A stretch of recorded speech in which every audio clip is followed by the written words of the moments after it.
at the base of Mount Shasta in California, with an elevation of some 14,000 plus feet. For nearly 5 years now, cancer survivors have scaled its summits in an effort to raise funds to help prevention of cancer. But this mountain means far more to them than money and climbing. You see, it meant for them that they would continue on in life. And their motto was, against all odds. And the one-liner that they used to get themselves up to the top was, one step at a time. Today, we're going to travel up this road a little way and then begin to climb its heights also. And we're going to take with us tour guides too. Not the same tour guides that travel up the mountain every year, but they have traveled their own personal mountain, the mountain of cancer. So put on your hats, your backpacks, and let's go.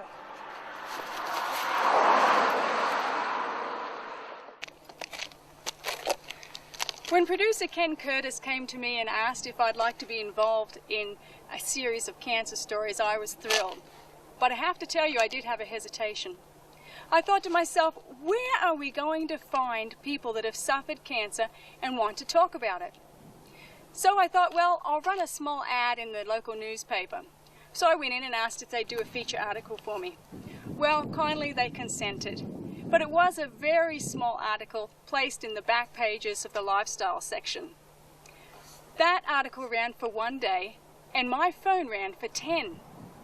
I have to tell you, I thought to myself, are there really that many people out here that have suffered with cancer?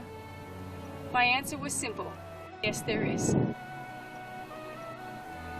I had to ask some very pertinent questions to several people, and this was the list that I asked. The first question was, what type of cancer do you have? The second question was, what kind of treatment did you undergo? The third question, what kind of personal emotions did you have to go through? The fourth question, what were your family and friends' reaction to your cancer?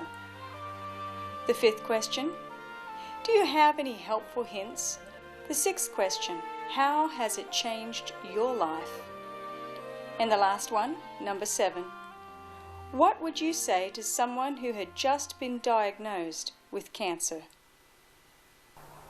And so as we hike up the mountain today, I hope that some of your personal questions get answered as you see the interviews. Let's go.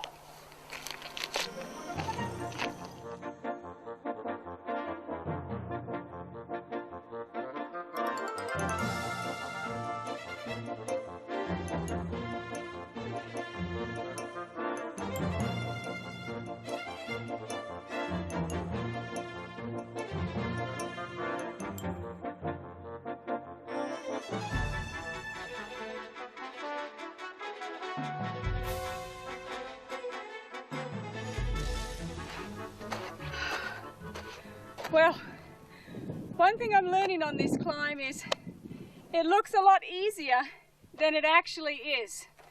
It doesn't look very far, but when you start climbing, it's a long way. Let's look at our first point. What kind of cancer do you have? But before we look for answers, let's face it, nobody thinks that the fight against cancer is going to be quick or easy. But it is possible, especially if you have cancer tour guides, people that have been there before you to help you along the way. Let's meet ours now. Mickey and Terry Ash, Frank Viverito, Donald and Judy Smith, and Jim Johnson. Now let's go back to our first question. What kind of cancer do you have? In 2002, I was having a little problem. So my gynecologist checked everything out and she said, well, I don't see anything to worry about, but you do qualify to get a hysterectomy.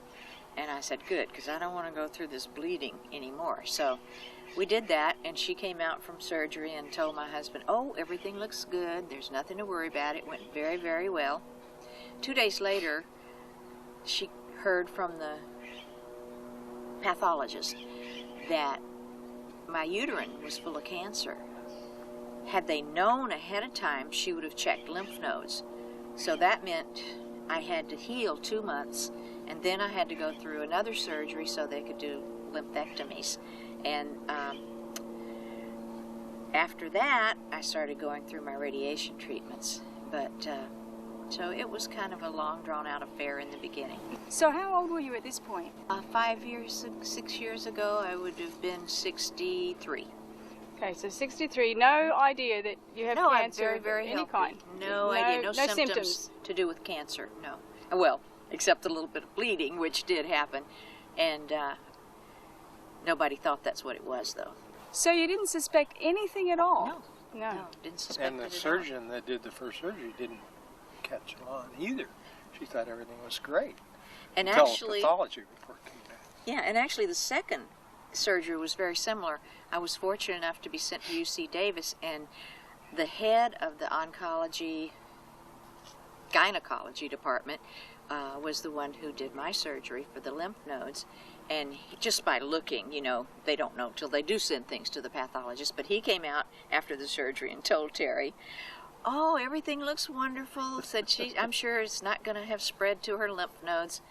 He's supposed to be in a hurry to get out of town. 2 days late, a day and a half later, he comes into my hospital room and says, "Oh, Mickey, I'm so sorry, but it turns out it had spread to your lymph nodes, and it's gone up into the aortal lymph node," which I guess is pretty serious. My name is Frank Viverito. I'm 75 years old. I have had lung cancer 3 times in the last 4.5 years, and I've been blessed with remission all 3 times. Praise the Lord. So can you tell me a little bit about the symptoms when it all first began? 4.5 years ago, I thought I had a chest cold, went to my general practitioner, who also happens to be an oncologist, and the chest cold turned out to be, in his opinion, bronchitis, which he treated me for. And when the bronchitis started showing blood in my sputum, he got concerned enough to order a CAT scan and a PET scan. The CAT scan showed a tumor. The PET scan lit it up and told him that it was more than likely cancerous tumor. And although the PET scan is the second best way of determining cancer, the primary or gold standard is needle biopsy. He wanted me to go to the hospital and get the needle biopsy performed, and I chose to go to the hospital in Sacramento, UC Davis Hospital, had the biopsy done, the needle biopsy, and it in fact turned out to be cancer. Unfortunately, the answer was, to be 100% sure to get the cancer out, we would have to do an operation to remove part of your lung, part of my lung. So since the cancer was in the lower lobe, and the tumor was the size of 2.5 centimeters, or roughly the size of a lady's small fingernail, they removed the lower lobe on the left side, along with the tumor, arthroscopically through a small incision in my rib cage, along with about 3 inches of a rib to give them some working room. We thought that was the end of the cancer, except that during the operation they saw involvement, was their terminology, in a couple of the lymph nodes near where the tumor was, and it's standard practice for them to analyze any lymph nodes close by a tumor. Because of that, I wasn't finished. I wound up with chemotherapy, and I believe I had 16 chemo sessions, 1 per week, following the surgery, in order to consider myself in remission and to be proven by a blank or negative type of a PET scan where nothing lit up in my area of concern.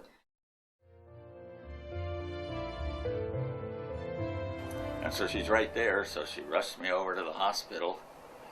That's when it all began. And it all began, and So did they do surgery for the appendix? Obviously. well, it took them They 2 were, days. It took them 2 days. They could not decide why he was so bloated, what was really going on, and we didn't know at that time that they were running lots of tests and trying to decide. Well, they didn't talk to him. So within, 10 hours they had you in a hospital room? was on the second or third floor, something like that. And they let him sit there for 24 hours and didn't tell him anything. Well, I had left that day because I was still working, and I came back, and I was mad. I went out, I called my girlfriend who had nursing experience through friends, and she says, go talk to the head nurse. So I did. I went and talked to the head nurse, and I told him, I said, my husband's been laying here for 24 hours. You have not told him a thing. I want a doctor, I want a diagnosis, and I want it now. Well, within a couple of minutes, there were doctors and nurses and everything in there. They finally got, but we didn't know that they had been working on it all along, trying to figure out what was going on. Well, first of all, the surgeon came in. That was the first thing that made me feel good, because I knew he had to have some sort of surgery. Obviously. And then talked to him about what they were going to do, and that he didn't really know what was going on, but that he was going to go in orthoscopically and take a look around before he went in surgically. And when he went in orthoscopically, that's when he found the appendix had burst and all of the ick that was around and everything. So they go in and they find that this is the problem, and then they do surgery for the rest of it to remove the rest of the appendix? Right, and Right. all of the liquid and And all of the junk that was in there. The reason I was getting tired for that year, my appendix had started to have problems leaking. And it kept building fatty tissue around it. Kept building fatty tissue. Well, when they operated, they took out a 20-pound mass out 20 of my pounds? stomach. And it, you know, That's Now that that's inc- one that- fifth of me. that included some intestines and stuff that had Yeah. grown fast to it and that they had to take out, you know. Right. And they did a major job in there. But, So they're in there taking care of that, and that's when they find the and, cancer. yeah, Well, not really. they scraped The stomach. They scraped the lining of the stomach wall, you know, and cavity. Because Dr. And- Mazzarella didn't like the way it looked. And he didn't think it was cancer, but He told me it wasn't cancer. he said, I don't think it's cancer. But when they sent it off and had it analyzed, it came back was. as cancer. And what kind of cancer? Non-Hodgkin's lymphoma, Large cell B cell. large cell B cell. B cell, and it's associated. It's one of the factors associated with Agent Orange. So you were in Along with- Vietnam. I was in Vietnam, and as a result of the cancer, I've now been determined to be 100% disabled through the Veterans Administration because of Agent Orange exposure in Vietnam. Now maybe you could tell us a little bit about your particular type of cancer. I was diagnosed with colorectal cancer almost a year and a half ago. It was May 19th, 2007. What were the symptoms? It's odd. I had not been feeling well for maybe up to 6 or 8 months prior to that. And that particular day, I remember it was a Saturday, and I woke up just feeling sick all over. Did not feel good at all. Ached. Couldn't get out of bed. Finally, that afternoon, I went to the emergency room where they did a physical, etc., and did a CT scan. And that's when they found a tumor on my liver. And then they determined that that was not the primary tumor. The primary tumor was rectal, and it had metastasized to my liver. So, I'm 70, and I had bladder cancer. I was out with a hunting group, and we were putting camp together, and as men will do in the woods, I was out using the restroom, so to speak, nice pine tree, and there was blood in my urine. I looked down, and my hunting buddy is a veterinarian. So I think, Bill, come here, take a look at this. He said, "Do you feel anything?" I don't feel a thing. I mean, just Was there much blood? a fair amount. It was red, Right. not maybe brilliant red, but certainly not yellow or neutral. Anyway, long story short, got home. I was a little frightened. I didn't tell Mickey at first. I called our family doctor, and he referred me to another specialist. And then I did tell Mickey that night. And he put me in the hospital, and he did surgery on my bladder. Now, the good news about my particular cancer bladder cancer. It was malignant, but it was not an aggressive cancer. The bladder is easy to get to relatively, and it's easy to work on, and it's very flexible. It's like a balloon, so to speak. So really, when I came out of all that, besides the discomfort from the surgery and stuff, I just felt pretty good. It didn't hit me like, I was about, 51. It didn't hit me as bad as Mickey's did. No Because chemo? it wasn't as superb. No, I didn't have any chemo or no radiation. They were able to go in, and they do it through a scope, and they cauterize, as I understand it. They actually cut it out and then cauterize the bladder itself. So there's really no feeling, I mean, one way or the other. So that, I was lucky. We often have laughed that if you had to have one, that's a good one to have. Right. I mean, kind of silly, but you have Yeah. to take it with that in stride.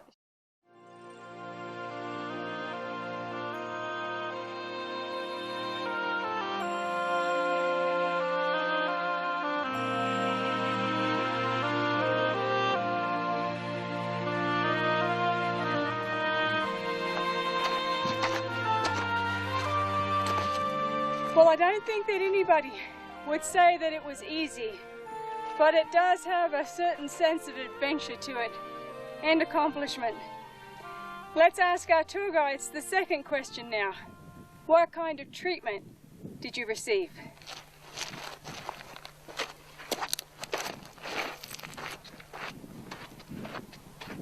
So today you're going to be having chemo, Correct. and you have their report.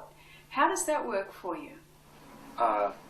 What they'll do, they'll come in with a machine, a pump, actually, and they hang the solutions on the pump, and then it goes through this tube directly into a vein in my body. How long does that procedure take? This procedure today will take about 4 to 5 hours. So you're here for 4 to 5 hours. Correct. That's a long time. Wow. That happens every other week in my case. Is that the same treatment that you had the first time? It's very similar to the one the first time, yes. Mm-hmm. Yes. That must be tiring. Very tiring. Mm-hmm. But then at the end of the day, they will hook another pump to this that I will take home with me that pumps for another 46 hours continuously. Wow. So That's a lot of drugs in your system. What are some of the side effects? major side effects that I notice, I feel, are just fatigue. Then with some of the other drugs, I get basically 3 drugs over the course of the next few days, plus an injection. And one of the worst side effects there is some nausea, and then a lot of bone and joint aches, mainly in my hips and my legs. It affects me there. It affects everybody a little bit different, but in my case, it's my hips and my legs. They hurt quite bad at times. It'll wake me up at night and everything. So.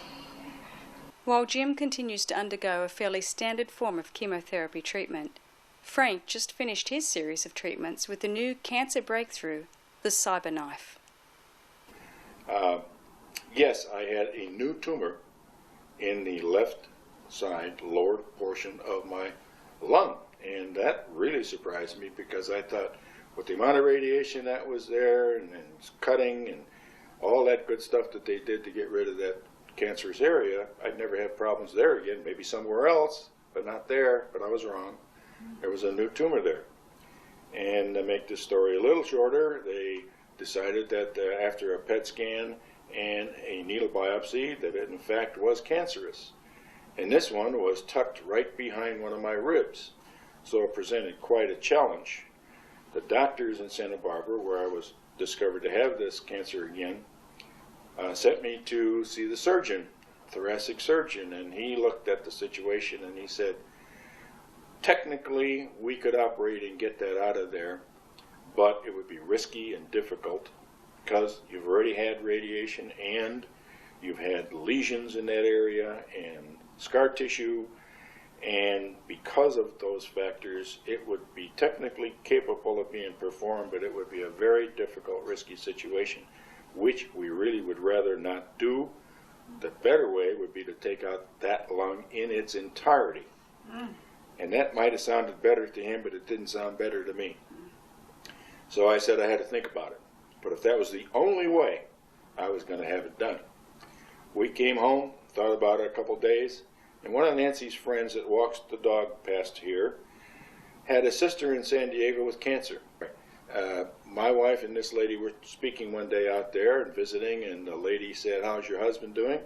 And my wife told her the situation, and the lady told us about her sister in San Diego's cancer, and that she had been treated with a cyberknife machine, which we had never heard of up until that moment.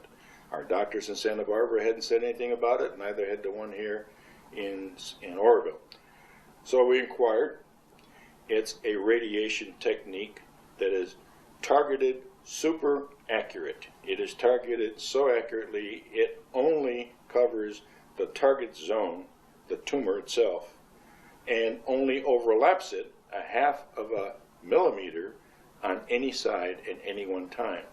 No pain? No pain, no strain. You don't even know it's happening, except you hear the machine or can see the machine when it comes past you and locks into a particular position, doing its thing.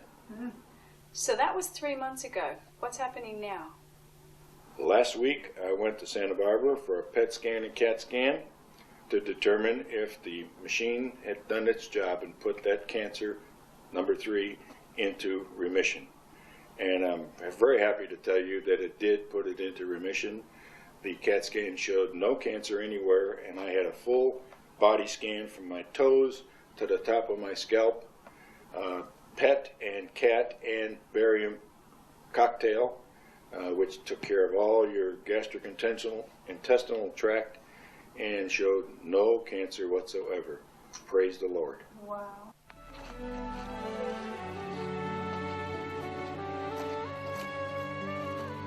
There's an old saying that says, you have nothing to fear for the future, except you forget where you've been led in the past. So I thought I'd take this moment to stop, have a little refreshment, and look back at just how far we really have come.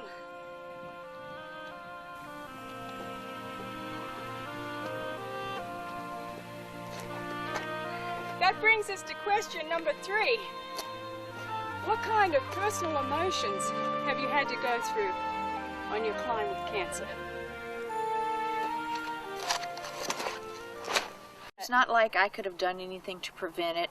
I think when I say anger that this happens to me, anybody would feel like, why did this happen to me? Why me? You know, I've not smoked heavily. I've not been a drunkard. I've not done all the carcinogen things, all the different things that you feel like you've taken pretty good care and lived a healthy life. You feel angry that something like this would hit you. The sadness, of course, is you feel, I'm probably going to die, you know, and most people are very afraid of dying. Let's face it, most people are. Did you ever think that you were actually going to have to face death? I mean, did that reality ever cross your mind? Of course, mine did. I didn't. No. I've been indestructible since I was born. He's also easily into denial. Right. And I was, in fact, when Mickey's diagnosis came and she was going through the surgeries, I got depressed. I mean, not hugely, but I was depressed, and I had a lot of anxiety, and started taking some medication that the doctor prescribed for that, which was helpful to help me keep my balance.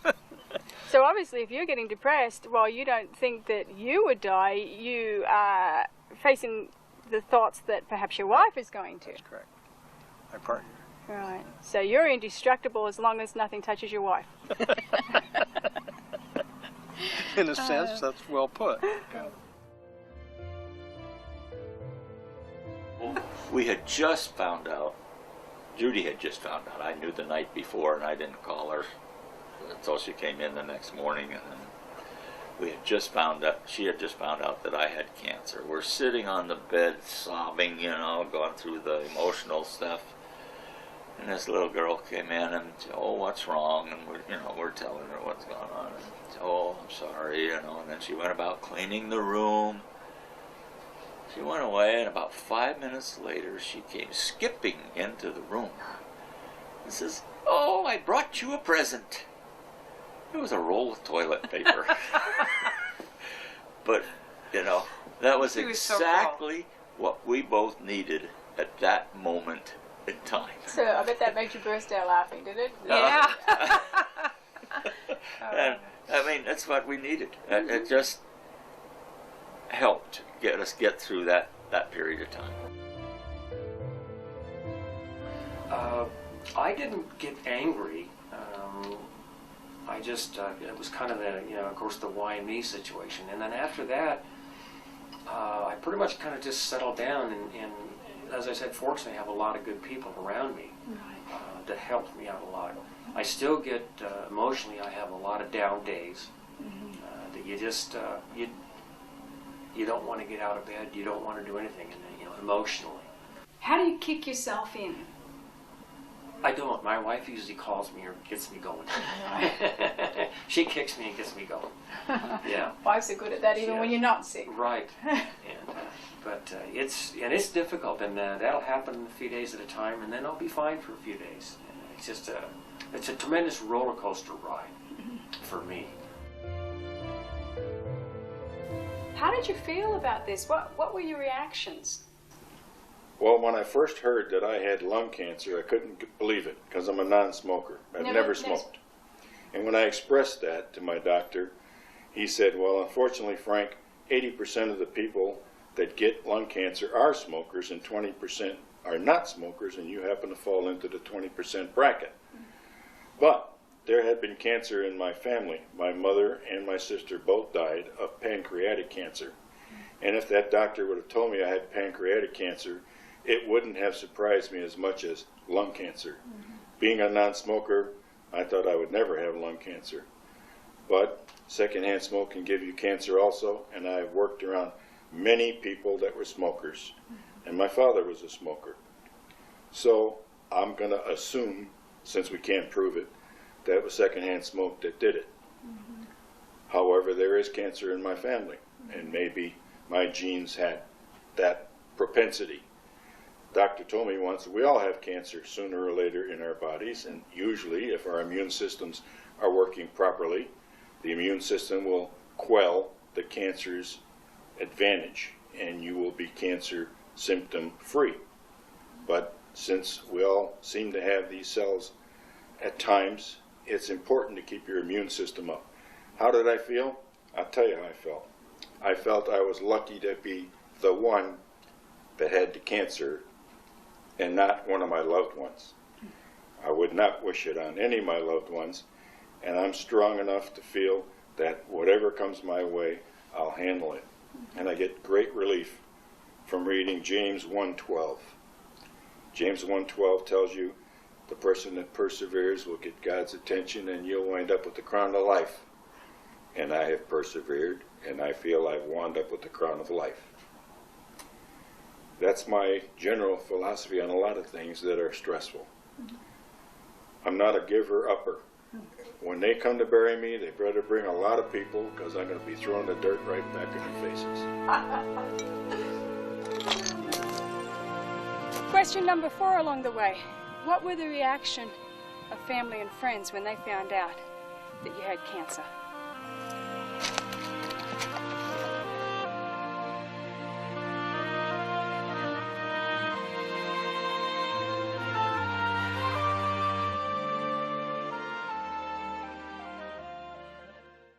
How did your family react to both of your situations? Well, when he got his, the kids were still in high school or junior. Yeah, it's just... They were a lot younger, and they just, kids that age are not really aware a lot of what's going on. And we might not have shared with them, to be honest. We might not have gone into detail.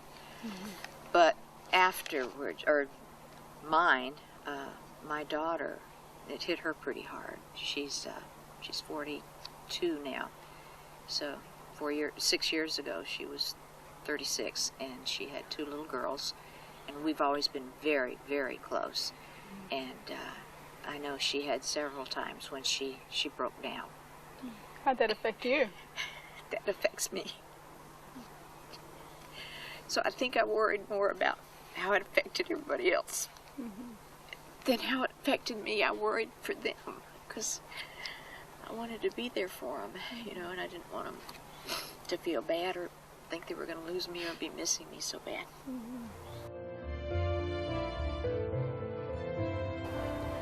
And then they tried some experimental stuff, and one was anti-cancer agents 1 month, and the other one was a month of steroids. Well, when I was on the steroids, I couldn't sleep more than 2 hours in 24.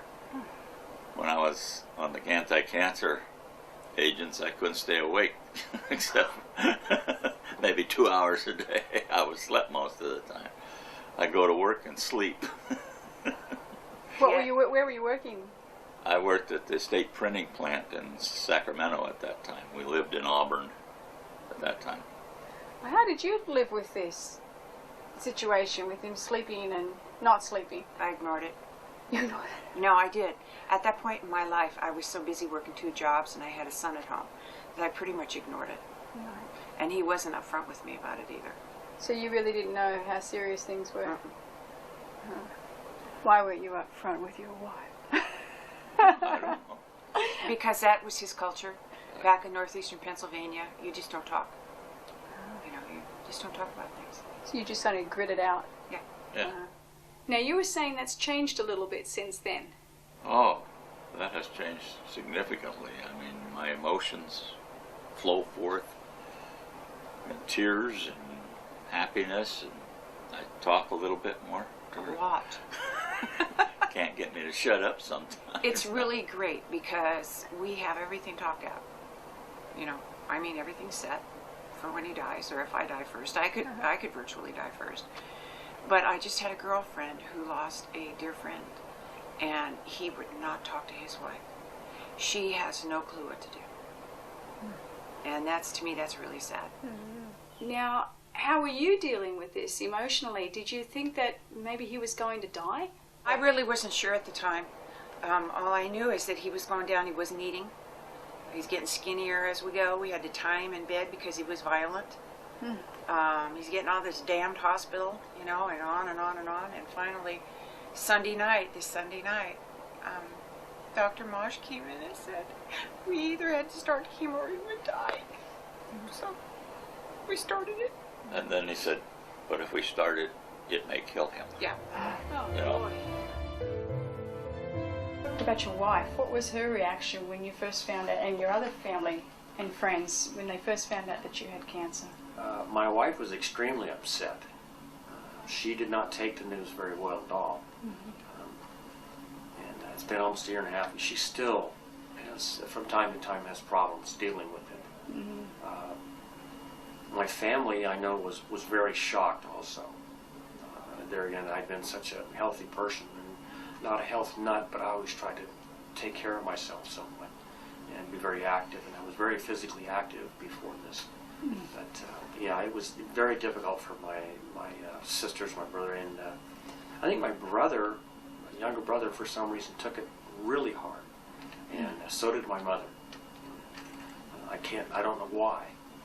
It just seemed to bother them a lot more.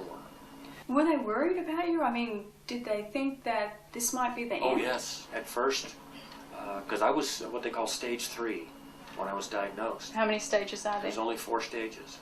Right. And I asked my oncologist when I first started treatment, I asked him if I did not do any treatment, how long I had. He said I would have lived maybe 4 to 6 months is what I had at that time. But fortunately, I responded to the chemotherapy and the radiation very well. So that was a year and a half ago? Correct. So your wife had to face the concept that she might be losing her husband. Correct. Instead of putting up a Christmas tree, she would have been making arrangements, probably, funeral arrangements. How did that affect you to have to watch her on this roller coaster ride as well as you being on your own? And that had to be tough. It was very difficult, but I honestly, I really feel that it helped me because I had to help her. Okay. And it helped me get over a lot of the emotions, get through some very difficult times because somebody had to be there for her as well as she was there for me. So I guess we were leaning on each other, taking care of each other. That's beautiful. Your wife, how did she respond to this? Well, my wife's had her share of trauma also, and she's a trooper, and she's always been my main squeeze, my main support. We've been married 55 years, day after tomorrow, and she was naturally devastated to hear this news. However, she knew that falling apart wasn't going to make me live a day longer, and that I was going to need some support, both morally and physically, to get back and forth to the doctors and things like that. So she never whimpered and wavered, and I told her, I don't want to see you crying until you see me crying. Then it's okay for you to cry. But I promised her that I wouldn't put my burden on anybody else. It's my cross to bear, and I can do it, and I have done it. What about your children? I've got a 46-year-old and a 42-year-old. She's 42, I believe. And both of them were naturally upset that Dad, the pillar of strength that they always thought was immortal. My son thinks I'm Lance Armstrong of the lung cancer. He said, Dad, I know you can handle this, and whatever it takes, wherever you've got to go to the doctor, don't worry about getting there, don't worry about Mom, because he knows that she's my primary concern. She's the only job I have left after I retired, and I tell her, as long as you're happy and healthy, I'm happy and healthy. So they assured me that Mom would be taken care of no matter what happened, and it's a great comfort to me.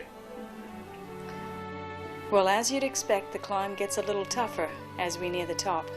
But remember, no matter how difficult, we're still ascending. And so now's a good time for question 5. Do you have any helpful hints?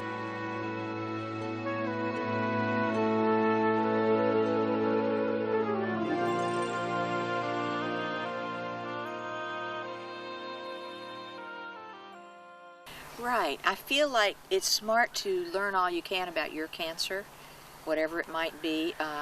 Go on the internet or check out books from the library. Find out all you can, and then write down your questions and take that list with you to the doctor, because you won't remember what all it was you wanted to ask. We also have a firm belief that you should take a loved one or a friend with you to the doctor, because as you're asking questions and the doctor's talking to you, you kind of just go off, you know, and your mind is a blank at times, and so you need someone with you to take notes. And then when you leave, you know, what did he say? When am I starting? And how long will it take? You know, things like that. And so the two of you did that together? We did. Yes. Yes. And we make it a point to do that, whatever the reason. I'm kind of chuckling a little bit, because even when both of us hear the same thing and we're in good shape and sober, we don't always get it right. You know, we don't always hear it correctly. Yeah. We both hear, you know, the same person is talking to both of us, and we think, oh, we got it, and we get home and compare notes, and we're going, well, so we call them back. Not often, but that was I think, you know, Mickey's advice is great. I think taking somebody with you is an absolute must. And the other thing that I suggested, or would suggest to a cancer person who's just been diagnosed, is first of all, think positively. You're going to feel anger and you're going to feel sadness, and that's natural. Of course you are. But don't let those be the dominating forces in your life. Remember that you need positive energy to fight the battle, and positive thoughts are what bring about positive energy. We're pretty vegetarian. Well, we gave up all the garbage food. So, no more fried foods, no more chocolate bars? No. No French fries. No. You miss it? Yeah. Now and then? Yeah. Now and then. We haven't had spaghetti. We had a pizza finally last week. Made me sick. Last I'm week not used to we it. had a pizza. That's the first pizza I've had since 2006. So, Yeah. Wow, that's Yep. a long time without Yep. a pizza. Yep. yeah. Yep. No, 2000. No, you had pizza when you were at Stanford. Stanford, yeah. In So November. since last year. So you've been towing the line pretty... So that was January or December when we came home that we started this. Yeah. I just took everything out of the house, donated it, whatever I could. Now, would you have considered any of these lifestyle changes before the cancer? If Probably someone not. came Probably to not. you? Probably not. But I love to eat. Oh, and he does. don't lock yourself away. Don't retreat from society or your friends. And above all, don't be afraid to reach out and ask for help. There's been numerous times I was unable to do certain things, and I had to ask someone to come to my home and help with certain chores, or help take me to an appointment or something.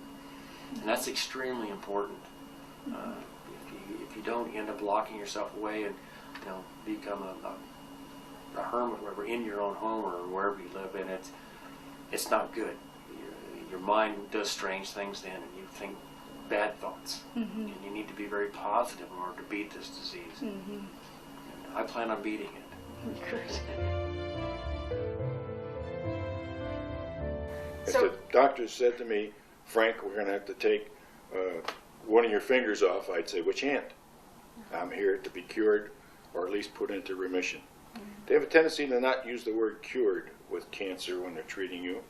They use the word remission, because they really don't know if you're cured until at least 5 years go by without a repeat of cancer, or if you happen to die of something else along the way, then they know they cured you of the cancer because you died of a heart attack, or you died of bad spleen or whatever.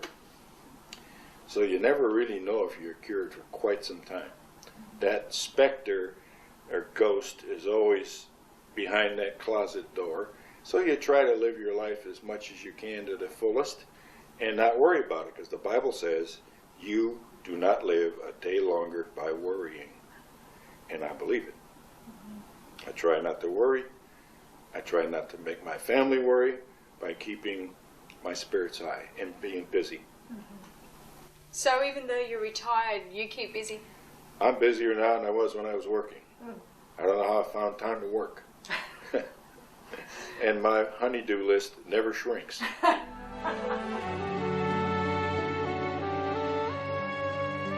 As you can see, the climb hasn't gotten any easier, but we're certainly stronger for it. And we can take courage because we're nearly at the top. Which brings us to question number 6. How has it changed your life? Is there anything that has changed in your life that's actually been for the better? Oh, I think it makes you realize, get your priorities in order, make you appreciate the loved ones that you have, and the time that you have left on this earth is more important to you, because you realize there is a limit. When you're younger, you'd think there's no, that's way off in the future, it'll never happen to me, but it makes you aware that you are going to die. It may not be in 5 years, it may not be in 10, but that's coming, and it just makes you want to be kinder to the people in your life and show them love more. With me, I'm very grateful. I wake up every day and I thank God for all my many, many blessings, not just being a cancer survivor, but all my family and my loved ones and the things that He has pulled us through. And I think gratitude and attitude is pretty much it. That's well said. Terry, what about you? Do you think there's been any benefits? Are you any closer now? In some respects, yes. I think we've been able to discuss issues and concerns that we may have as a family or with each other with a little more frankness and openness, and not, flinching or ducking or being silent. Hers was, for me, was a real checkpoint. I mean, in life, if you would. It's rather sobering, and to think that you might lose your spouse. We're fairly young, relatively, by today's standards. And I think it's just a wake-up call to make sure that you've got your own priorities in order. If you haven't paid attention to all your family members, maybe it's time to spend a little extra time with them and tell them you love them, and if you mean it, and don't tell them anything. And not play the oh poor me card. I think I respect that in Mickey. she never played that card with me or with family, and that's important, I think. I mean, that's a real sign of strength. Mm-hmm.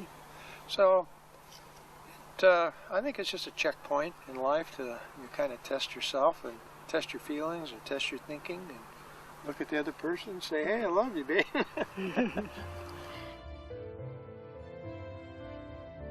Do you find that your life has changed in some ways for the better? Oh, yeah. Oh, yeah. How? We're closer most of the time. Yeah. Why? Why do you think that is? Because of the uncertainty of things now. You know, you didn't worry about it before. Now I don't worry about it, but it's there. You know. Yeah. And we try to do more things together and that kind of stuff. We went to the movies yesterday. And he slept through the movie, but that's okay. Obviously, it's changed your life. How has it changed your life? Oh, immensely. Has changed my life. I had retired, semi-retired, a few years back, and had left one career. And my hobby has always been woodworking. And I was fortunate enough to have a friend who owns a cabinet shop and was able to go to work for him. So I was doing something that I would love, I was passionate about, and really enjoyed. When I was diagnosed, and I was unable to work anymore, and that was very difficult to not be able to provide for my family, even though my boys are grown and gone. It's just my wife and I, but still it was difficult to have to stay home and not be able to go out and work and, like I said, provide for my family as I'd always done. But and it was just, as I said, very difficult because you're so limited as to what you can do when you first start your chemotherapy, or even the radiation therapy also. It affects you so drastically that your everyday life is no longer your everyday life. It's you never know how you're going to feel that next day or whatever. And it makes it difficult to plan things, to do anything like that. So it's one step at a time? Literally, it is one step, one day at a time. I thought I was a Christian before this. I didn't even know what a Christian was before this. I thought I was a good Christian. I believed in God, and on occasion I went to church and I gave at the church. But it wasn't really the Christianity that I now know that this cancer has made me pursue and find. So if nothing good came out of this, it was that I became a better Christian. And by me becoming a better Christian and setting an example for my family, both the children and my wife, we have all benefited by it in our Christian life. That's the good news. And every cloud's got a silver lining, the cliche says. And in my case, if I had to point at the silver lining, it's that I'm a better Christian now, and I know what a Christian is.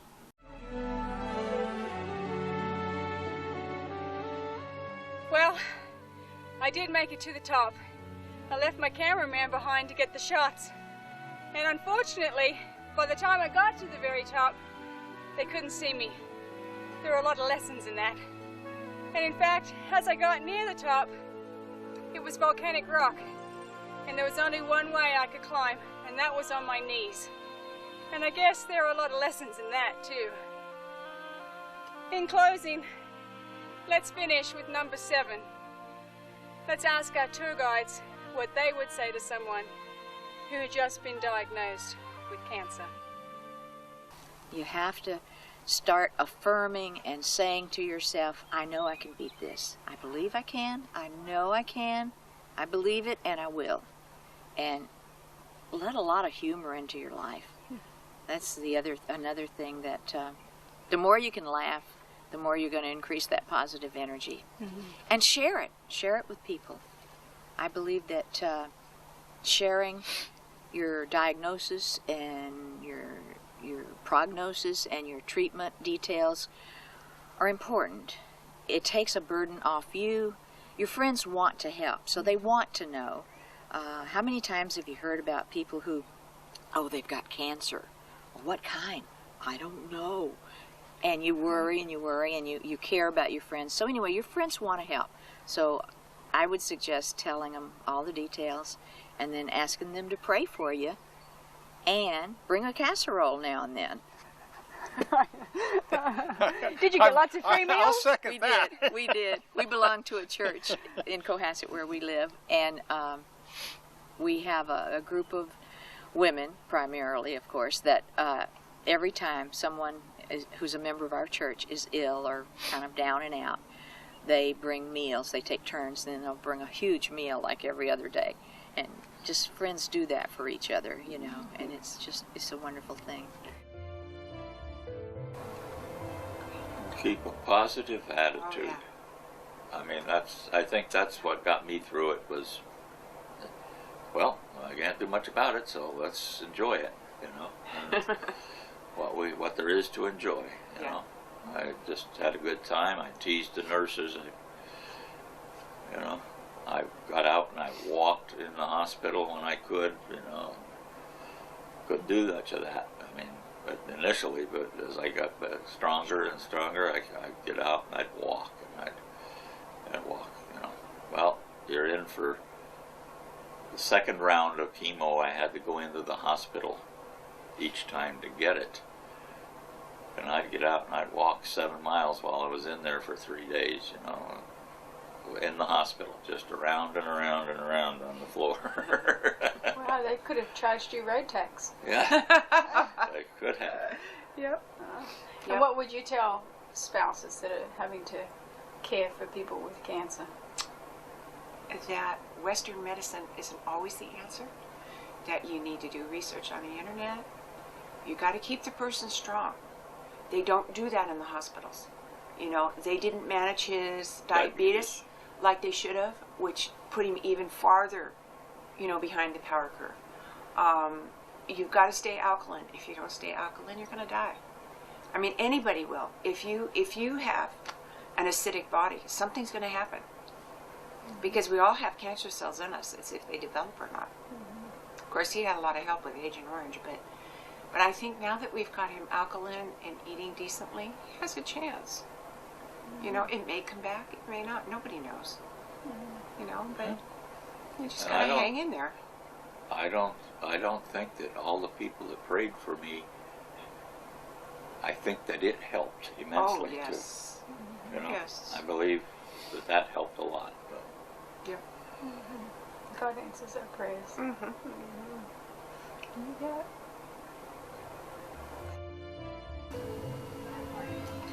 Don't lose hope. Don't just remember that every day we're coming up with new things, new treatments and everything. And just since I've been diagnosed, there's been 2 major advances that I'm aware of for my type of cancer specifically. And I'm like I said, I'm going to be here for a long time. And one of the ways of doing now is that it's kind of experimental. I don't know all the particulars on it, but they're going to try some new stuff on me real soon here. And, the other one was right after I was diagnosed. One of the drugs that came out, it was target specific to my type of tumor. It had just been approved, and I was fortunate enough to start out with that, and I think that helped me immensely to get through the first 6 or 8 months.